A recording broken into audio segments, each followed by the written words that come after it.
是第一把心有不甘的，看看这第二把双方的 BP 会如何。蓝色方是九十教练的广州 TDG， 黄色方是詹文教练的成都一常会，两边并没有在第一把结束之后做出换边，而是 AG 败方选择了红。TDG 在蓝色方，就像我们刚刚说的，这个鲁班大师 TDG 是搬还是不搬？先搬一手沈梦溪，再看一手 AG 这边怎么搬。就如果AG 他第一把放了鲁班大师，自己没有吃分，但是他至少解放了自己一个鲁班大师的班位。但如果 TDG 就像 TDG 这样，如果他不搬鲁班大师，且 AG 如果他也一直都是在 TDG 放他且不拿的情况下，那对于九州来说，他第一把就是纯赚。对，是的，纯赚，白赚了一个选位、一场胜利和一个班位。对，张良搬掉，这样的话鲁班大师放出来了，但 AG 应该不会在前3楼去选。他们的体系目前还是比较多的，直接拿曹操，就是曹操等着你的。是的，但是这毕竟也是组合技，你如果不在前3楼选的话，你后面也难选得到。对，就是你一下要占2个选位的嘛。怎么应对哦？如果你选了，我觉得他可能站在 BP 角度他还会赚一点，因为毕竟他把你放出来了，而且这是一套体系。但是感觉如果你不选，那感觉泽生他就纯赚一个班位了。但是最近曹操打父子啊，画面感太多了。对，大家都是巅峰自己的英雄啊。哦，公孙离啊，云诺千山，邵思源加邵思源，先把组合出来，因为 AG 的第2班是给到了张良，邵思源可以直接拿。对，这样的话看 TDG 要不要对位出一个射手啊？苍和戈亚都在，直接苏烈。故乡就在。苏烈现在出场率逐渐变得好高啊。苏烈首先是因为春季赛的加强吧，然后肯定也是随着那个 A 军和狼队比较小用嘛，因为这2个队伍赛胜率比较高的，这2个带起来的吧也有的。就这边打架还是太厉害了，毕竟多一个被动，而且他第一波线确实太优了。他下路如果一上来用自己的第一个被动去换第一波线权，稳定拿红隼。对，是的，苏烈这辅助的话，辅助队伍里面的话应该是第一的，因为他不管去哪利用他的被动的话，应该没有哪个辅助能跟他对位1级的话。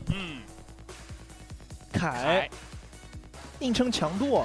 这一把 TDG 在蓝色方，因为 AG 先出了公孙离，所以他反手来了这种仓。但是 AG 是公孙离配邵思源，然后 TDG 刚刚子阳也说了，他给他带了个苏烈，所以下路的第一波的碰撞 ，TDG 只要做得好，不出问题，那下路的红隼他还是很大概率能够拿到的，对，争夺的。这样的话 ，AG 可能就考虑换线了。后续班位的话是大司命，然后再让阿古朵把海月处理掉，而 TDG 这边则是把狂铁和真机送上班位，然后再搬一手马超。轩然的马超在这个赛季的表现还是有目共睹的，尤其是他上路的那一波秦王绕柱，留下了非常深刻的印象。对，两边这把其实都还挺怕真机的，苏烈也比较笨重。再如果来个弹野的话，容易直接被开到。AG 4楼要不要直接把对抗路出了？ TDG 这个真机就是嘉兴弹野了嘛，要不然他搬这个真机没什么意义。对，女娲，而真机卡苏烈也挺好卡的。先抢一手不断控制，也能够防苏烈的一个进场。本赛季长生的女娲，她的矩阵其实放的我觉得是特别好的，就她每一次在对方想进场的或者进野区的时候，这种矩阵卡对方的一个距离，对，恰到好处。但他出的太少了，这赛季他这是第4把女娲，前面3把他只赢了1次啊。橘右京加小乔，小乔是为了去打公孙离的，橘右京这边也算是打公孙离的一个好手，而且也是为了撑前期的一个强度。这一上来就拿橘子打凯了，橘子打阿离。橘子打凯的话，在当前版本的话，算是一个比较不错的打野了，因为凯虽然加上了一个可以翻墙的一个那个位移，但是面对橘右京的影响还是很难受的，容易被拉扯。是的，就抽一套直接走了。橘子伤害又高，然后位移又灵活，打凯还是很好打的。对。就是你的格挡对他来说其实没什么太大作用。是的。最后一手 AG 这边关羽，这个关羽拿出来的话，给 TDG 双后排还是有冲击力的。是的，这波关羽还是比较猛的，因为 TDG 这把好拆我的人不是很多，只有一个苏烈。但这个苏烈如果用来拆的话，他就开不了了。是的。可能这把 TDG 更多的还是要看双 C 互保了，就橘右京顶多就留个2技能防关羽的第一段控制。但毕竟这赛季的关羽就是2技能踩一脚，立马兵甲，我会先控你，不给你控我的时间。对。AG 也是一上来在第2局比，因为第1局比赛输掉了嘛，所以第2局拿出来的阵容也是比较豪华的。2组搭子，公孙离、邵思源，还有一个关凯。好，这是现场的观众，希望导播老师创作一下，看导播老师怎么去操作。但这把看 AG 一级应该也会去做一个换线，嗯，要不要考虑让公孙离这边去走第一波中？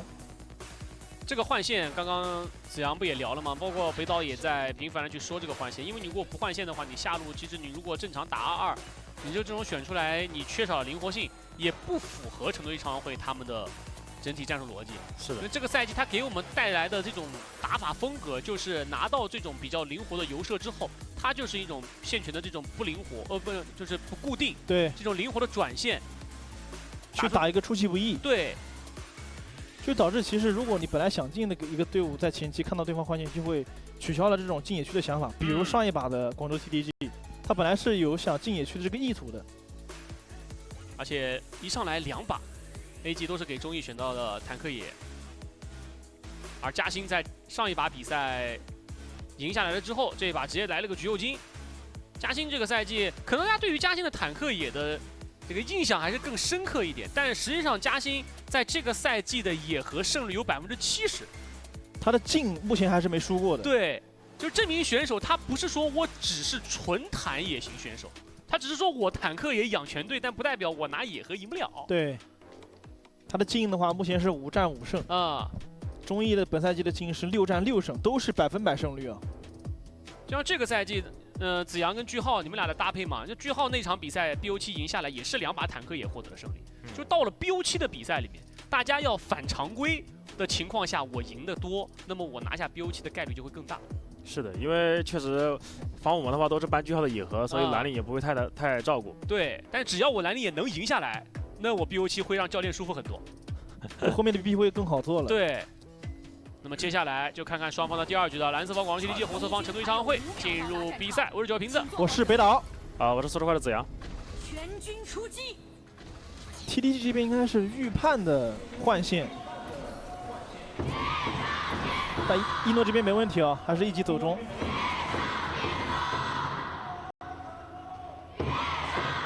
凯和光玉的话，这边是一个防红区的站位。等一下，看一下中艺。溜到了 TDG 的蓝区，但是好像没有人发现，应该能反到。中路公孙离和少学打中台就行了。对，就是不让你第一时间把线清完，等你把线清完之后，九星这时候想回头看，哦，没回头看了，那直接就算了。打完，这边直接可以利用位移过墙，再去拿自家的红。今年 AG 对于 TDG 的野区。好像渴望很大呀。一级还是很细致的，他知道如果凯直接站在中左，容易被对方看到视野，先藏在了自家的红后草，等了大概5秒钟左右，再用这个强补过去，很细。感觉从开局来看的话 ，AG 应该是没有少研究 TDG 的，TDG 的开局感觉被猜透了呀。就是如果 TDG 他会选择进到 AG 的野区，那么对于中艺来说，我也是给你换个把。而且他们关凯都在这个红草的后面，直接可以先打一套橘右京。打到半血，应该嘉兴这边就不敢进了。而且 TDG 这个阵容，从阵容情况上来讲的话，第一波野区也是不大可能会去进对面的。对，是的。把线换回来，正常的去让仓对到公孙离。经济领先，别浪，收到。到了圣斗组决赛，比的就是大家的积累了，看看，然后还有就是谁比谁研究的更透彻一些。吃一波线，上路。有想法回顶，先到了4级，再顶一下秦这个位置难走了，顶到塔下，塔一下，再来一下，扛个防御塔上路渲染单杀秦。渲染这波抢了一波4级的时间点，对，抓住秦这边还有3级，开了一波大招加疾跑，直接应该是推了5次，把秦的曹操的闪现也推出来了，然后同时也拿到了1血，这波纯赚。是的，又是秦啊，连续2把了，在对方路被拿到了1血，看一下后续能不能保持下他的一个经济了。看这波，还想再动手。小雪本赛季使用仓的胜场场均的10分钟经济是7486，我们可以看看他在使用到仓之后，在这局比赛的10分钟经济是如何。是的，他如果超过了10分钟，超过这个均值啊，小雪在高于10分钟经济均值的胜率有75%，是很高的。想蹲一波转线的一诺这边很谨慎，队友不在，第一时间应该是清一个后线。今天的前2局比赛，因为青跟渲染这个大话王，我仔细去听了一下，一个是渲染拿了个司空阵的牌子，青青拿了个关羽的牌子，然后第一把青青是把轩辕的4公刃分吃了，然后第二把轩辕用关羽把青青单杀了。互相的英雄，对方的英雄，火药味都很浓啊。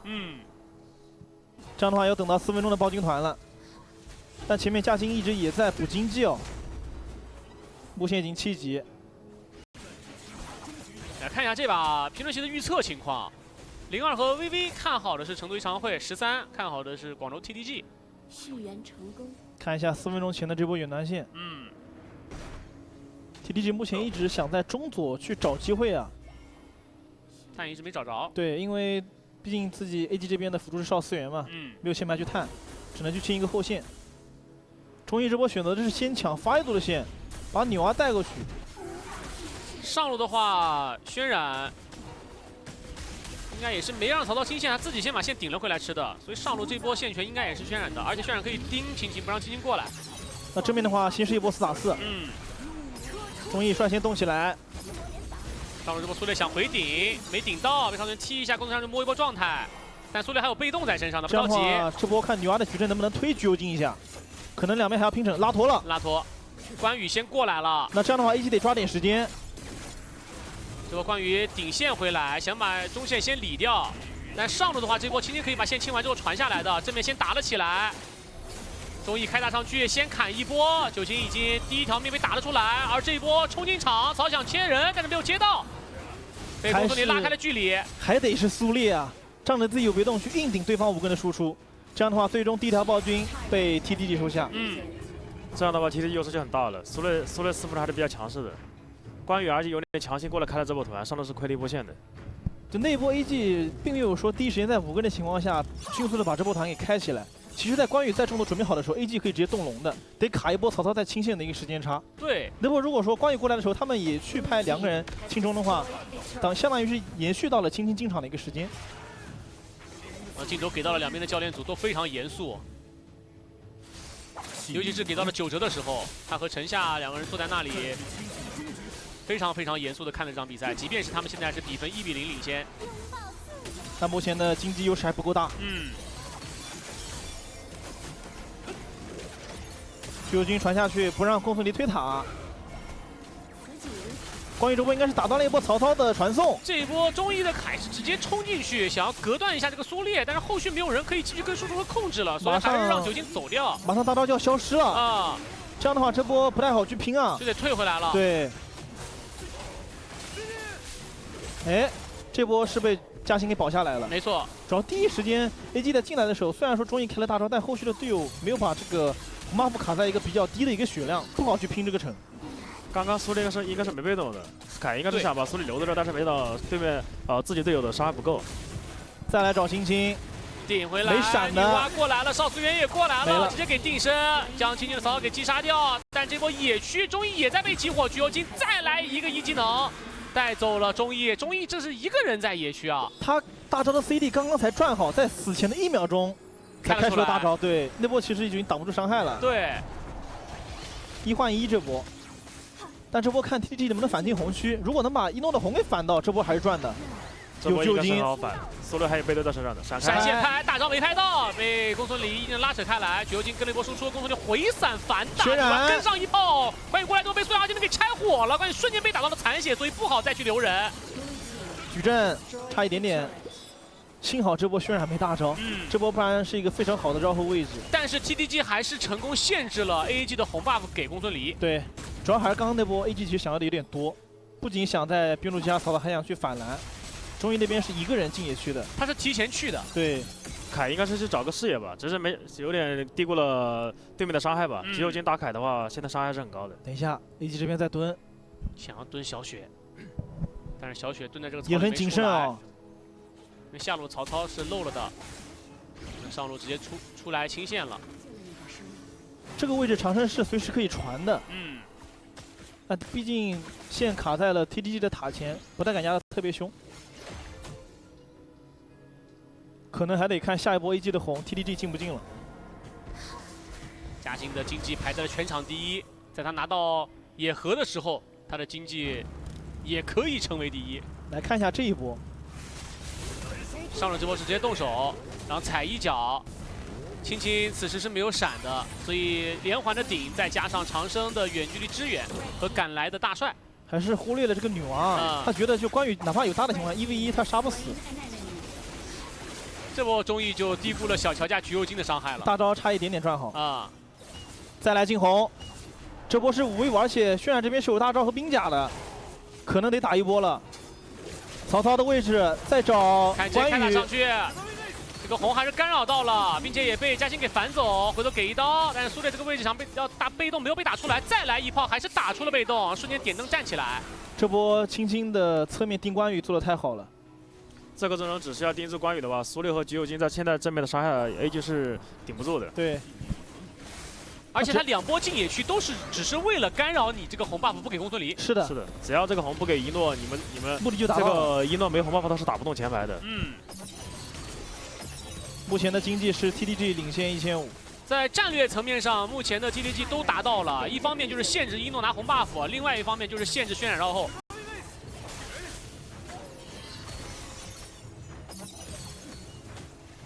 那正面橘右京再来一刀，凯的状态很残，得让少资源帮他补一下了。橘右京有红 buff 的情况下拉扯凯太容易了，被动加2技能抽一下，1技能拉回来。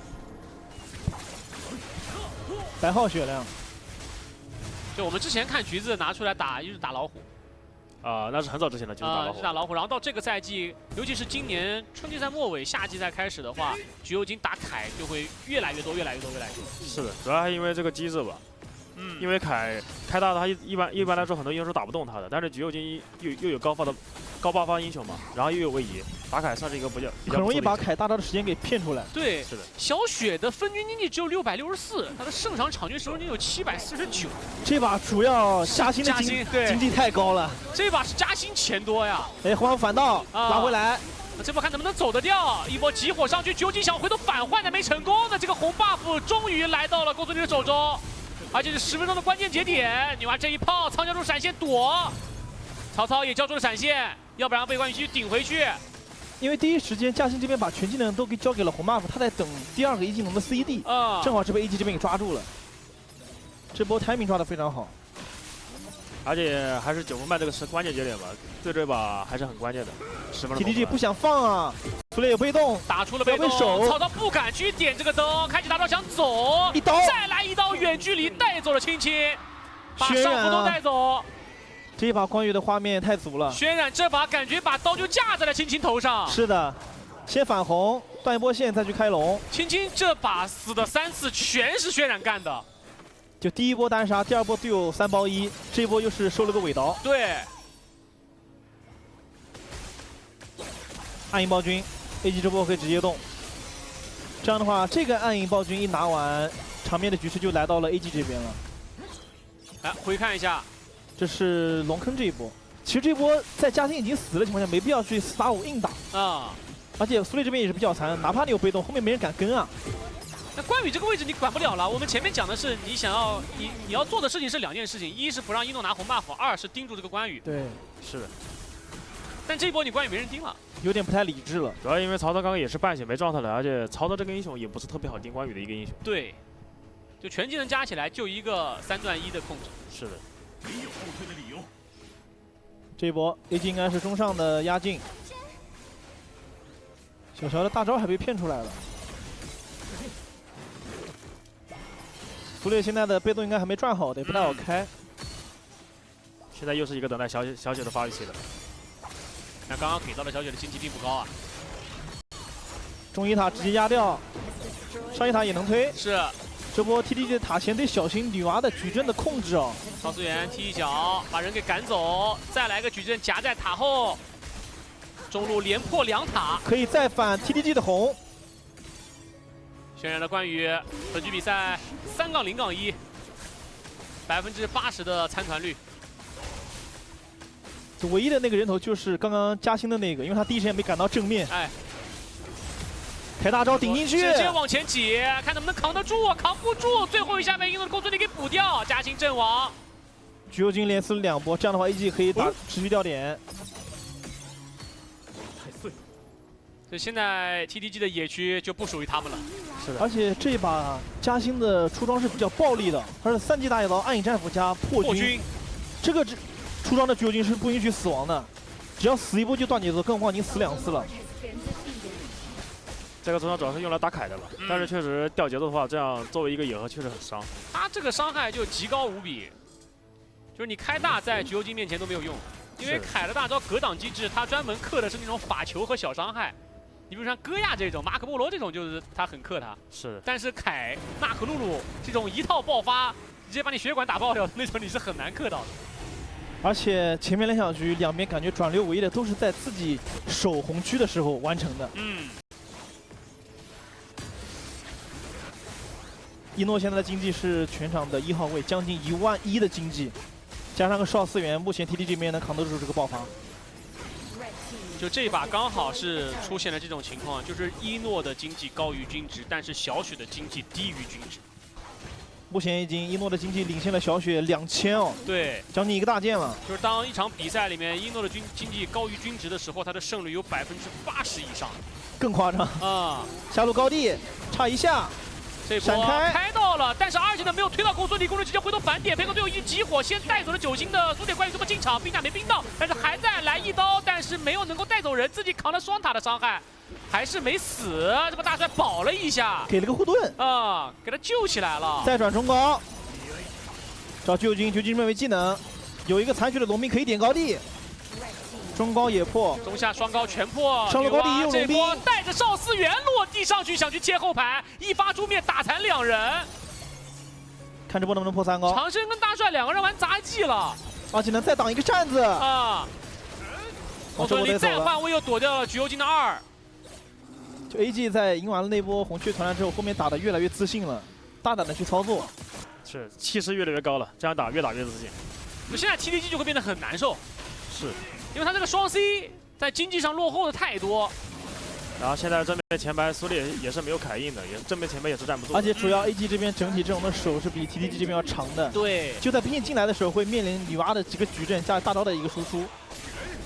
来看一下这一波，这一波是直接挤进去。哦，一技能还往前。他如果直接2技能、1技能2个1技能往后是没问题，他这波胆子有点大了。对他1技能往前看着。9哲教练直接把耳机都给摘了。他这波1技能如果往前的话，他再往回就等于是你在原地不动了。对，只有一个1技能了啊，你就没了。这波胆子有点太大了。他上去还想摸他一下。主要如果对面那个英雄是公孙离，你可以这么去操作啊。但这是一个应该是一个凯啊，上路挤进来一波集火，把倒了，直接给带走了，还能退出来。中医的状态还可以让大帅帮他补一下。同时，大帅手里还有个救赎，后续有3波的兵线，这波 TTG 是很难防守的。中上的兵线已经进高地了，下路还有我兵，关羽直接开大招推进去，再来一个1，然后最终回顶没有顶到，不过可以留一个苏烈，苏烈这波被打头的被动，兵线进来，带走了9星之后，所有人就一拥而去推水晶即可，再来一发诛灭之后带走了双边，让我们恭喜成都 AG 超晚会扳回一局，1比1打平。哇，2把的。